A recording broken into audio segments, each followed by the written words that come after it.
Hello, welcome to my channel. And today we are going to talk about the serial killer Jeffrey Dahmer. Between 1978 and 1991, American serial killer Jeffrey Dahmer murdered 17 men and boys.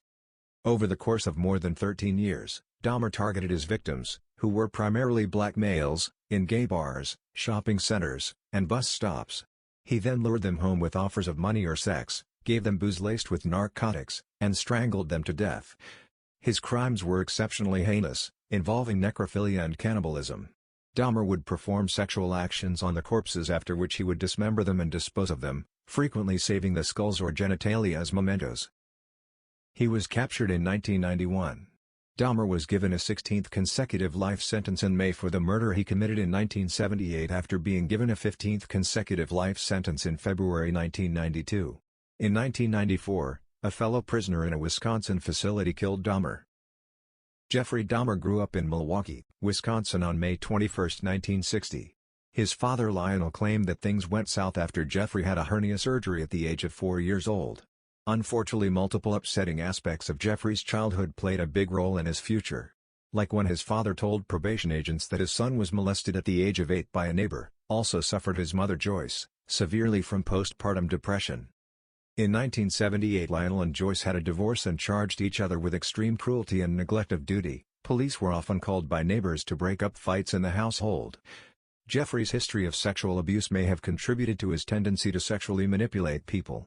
The fact that he was exposed to trauma and sexual assault may have caused him to engage in obsessive behavior. Jeffrey's exposure to maltreatment as a child may have contributed to his development as an abuser and sexual predator in later life. Dahmer became fascinated with animal bones at a young age and researched how to clean and preserve them. He grew up collecting huge insects and small animal skulls preserved in formaldehyde. At the age of 14, and by the time he committed his first murder at the age of 18, his drinking had gotten out of hand.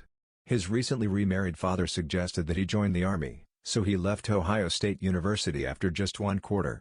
Late in December 1978, Dahmer enrolled, and shortly after, he was assigned to Germany.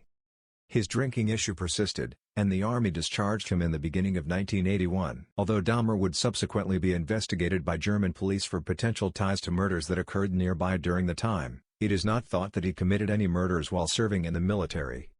Dahmer went back to his Ohio home after receiving his discharge. Dahmer was sent to live with his grandmother Catherine Dahmer in Wisconsin by his father when he was arrested for disorderly conduct later that year.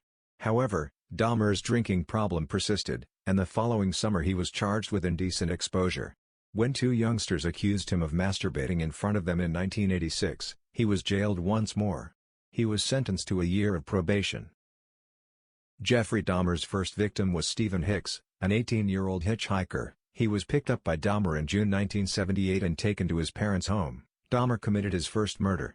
When Hicks attempted to leave, Dahmer remarked, "I didn't want him to leave." He then went on to get the young man inebriated. He was slain by Dahmer by being hit in the head and then strangled with a barbell. Hicks' body was dismembered by Dahmer, who then buried the fragments behind his parents' house after placing them in plastic bags. Later, he unearthed the corpse, used a sledgehammer to break up the bones, and dispersed them across a wooded valley. Dahmer didn't murder Stephen Tuomi, his second victim, until September 1987. After checking into a hotel room and having a few drinks, Dahmer ultimately woke up to discover Tuomi dead and without any memory of what had happened the night before. He later admitted to police that his original plan had been to drug Tuomi rather than kill him and that he could not believe this had happened. To get Tuomi's body to his grandmother's basement, Dahmer purchased a sizable suitcase. There, he dismembered the body and masturbated on it before discarding the remnants. After the murder, he kept Tuomi's wrapped in a blanket head for several weeks. Dahmer started actively looking for victims to entice and murder. He had murdered 17 men and boys by 1991. In July 1991, Dahmer approached three guys and demanded payment for them to take nude photos. Tracy Edwards consented and followed Dahmer back to his flat, where Dahmer chained him and threatened to devour Edwards' heart with a knife while holding the blade to his chest. Eventually, Edwards was able to get away by punching Dahmer, which caused him to fall to the ground and open the front door for him. He was successful in locating two Milwaukee police officers, who he then guided to Dahmer's residence. The officers found an open drawer with Polaroid images of human beings in various states of dismemberment when they arrived. Dahmer attempted to run after seeing the Polaroid photos, but they overpowered him and handcuffed him. After being apprehended on July 22, Dahmer provided police with a comprehensive confession in which he admitted to a total of 17 killings. Following his confession, Dahmer was charged on July 25 with 4 counts of first-degree intentional killing, 8 additional murder counts on August 6 and 3 additional murder charges on August 22, totaling 15 charges in Wisconsin. Dahmer initially altered his plea to guilty but insane in January 1992 from innocent and innocent by reason of mental disease in September 1991. By pleading guilty to insanity, Dahmer had the burden to establish to the jury that he was insane at the time of the killings, since 10 out of 12 jurors must agree, according to the author. According to the network, if determined to be sane, he would be imprisoned, but if determined to be mad, Dahmer would be sent to a state institution.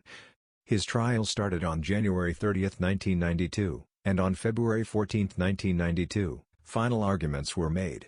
The next day, it was determined that Dahmer was not experiencing any mental illness at the time of any of the murders and was in fact sane.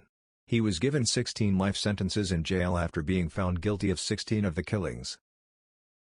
Nearly 2 decades after his passing, in August 2012, it was revealed that Dahmer's childhood home in Bath, Ohio was on sale, where he had committed his first murder in 1978 and buried the body of his victim.